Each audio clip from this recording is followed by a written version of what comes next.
Magandang araw sa inyong lahat at welcome sa aking channel. Ipinagdiwang ang Father's Day kahapon, kaya't kanya-kanyang pagbati ang mga celebrities sa kani-kanilang ama at mga mister. Umuulan ng mga patribute sa social media sa nasabing espesyal na araw para sa mga tatay.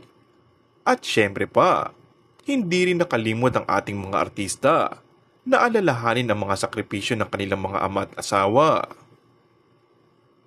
Simple ngunit makahulugan naman ang ipinagdiwang ang Father's Day kahapon ng kapamilya stars na sina Coco Martin at Julia Montes.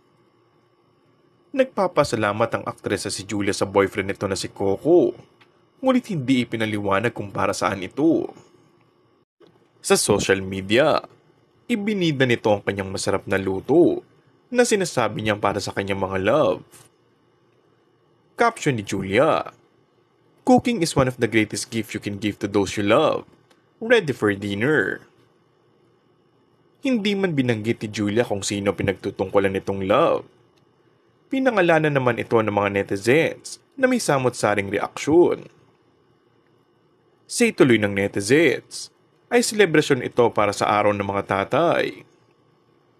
Kaya naman pala mahal na mahal ni Coco ang aktres ay dahil sa isang katangian na gusto ng isang lalaki sa kanyang magiging misis.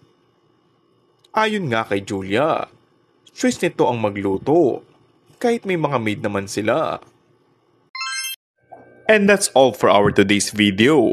Kung bago ka lang sa aking channel ay mag-subscribe at pindutin na rin ang notification bell. Maraming salamat!